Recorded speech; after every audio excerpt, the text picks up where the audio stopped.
Welcome to This Explainer.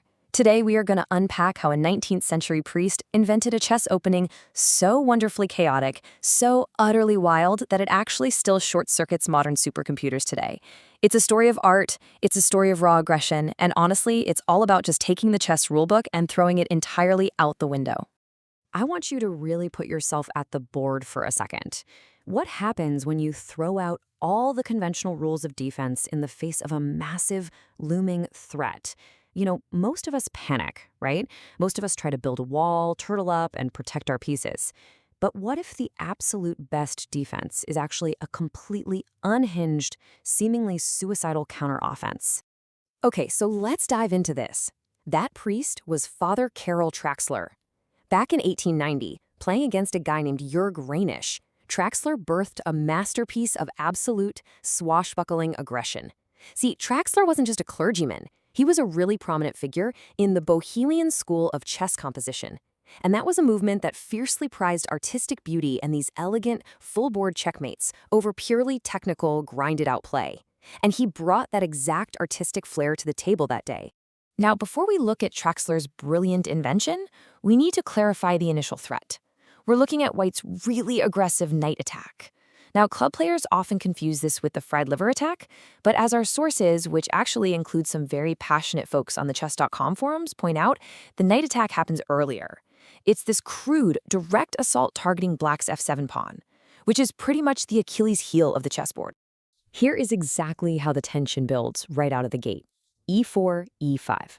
Knights come out, bishops are deployed, and then, boom, knight to g5. After a completely classic Italian opening, White totally abandons development and just goes straight for the throat to target that fragile f7 square, which notoriously is defended only by the Black king.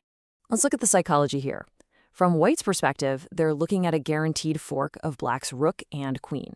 In their head, they've already won the opening outright. Black is usually left in this complete defensive nightmare, frantically scrambling to push a pawn to block the bishop.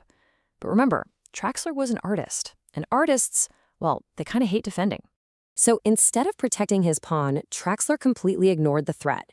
He develops his dark-squared bishop to c5, aiming it straight back at White's weakest square, f2. He's essentially staring down White's massive threat and just saying, I don't care, do your worst. Reinisch, who was playing White, must have thought the priest just had a moment of chess blindness and blundered his pieces away. He gleefully took the fork, capturing on f7 with his knight. He thought he was taking free material, a guaranteed rook or queen, right? But no, he had just walked right into the ultimate trap. Because Traxler wasn't looking at the material at all. He was hunting the king. And this right here brilliantly illustrates the mechanics of the chaos. Traxler responds to the fork by sacrificing his bishop on f2 with a devastating check. Instead of saving his queen or his rook, he just gives away a perfectly good piece to drag the White king out into the open line of fire. Reinisch literally has no choice but to capture the bishop with his king, stepping directly into a geometric nightmare.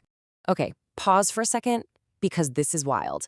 By move 9 of this historic game, Reinisch had actually captured Traxler's rook. The material imbalance was absurd. White was clinging to a massive 16-point advantage. That's effectively being up a queen's worth of pieces. For most players, being down 16 points is an immediate, unquestionable resignation. You just shake hands and walk away. But Traxler was absolutely not playing for material points. While White gained the initial fork and went up those 16 points, Black's focus was purely on the king hunt. Traxler relentlessly checked the White king, sacrificing yet another knight just to clear a pathway. He forced Reinisch's king to stumble blindly into the absolute center of the board, stranded and terrified on the b4 square. And on move 17, using only his queen and a few humble pawns, Traxler delivered a stunning immortal checkmate. That spectacular 17-move king hunt cemented the Traxler counterattack in history forever. As our sources describe it, it remains one of the most dangerous, highly romantic chess openings ever devised for club players. It completely turns White's crude early aggression into a sudden, chaotic nightmare, where the normal rules of material value just simply cease to exist. Now, you might be wondering, sure, it's easy to trick a human in 1890, but how does this fearless 19th century aggression actually fare against today's hyper-accurate supercomputers? Surely an engine that calculates millions of moves a second easily dismantles all this trickery, right? Well, not exactly.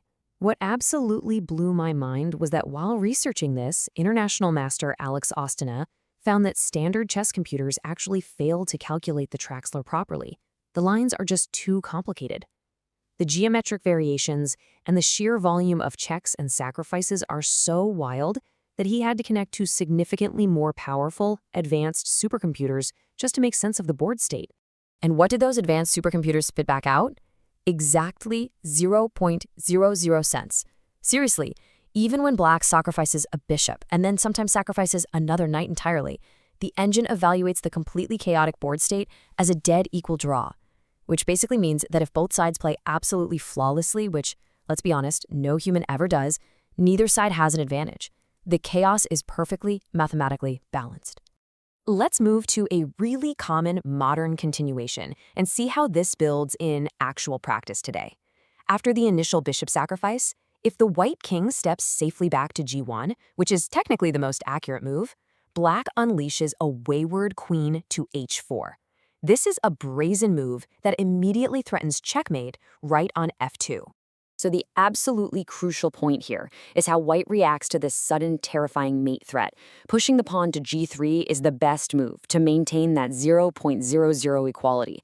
But over half the time, 52% of the time to be exact, white panics. They try to counterattack with their queen on f1 or f3.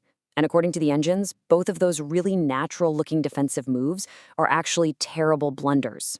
Chess blogger Vitualis documents exactly how to punish those blunders, and it is a thing of beauty. Black unleashes a series of tactical heuristics that are practically unstoppable if you don't know they're coming. First, you attack with your rook on f8 or your knight on d4. Then, you systematically target and remove white's light-squared bishop on c4, because that's the only thing defending their back rank. Once that bishop is gone, you force white's queen to block a check on e1, pinning it directly to their king.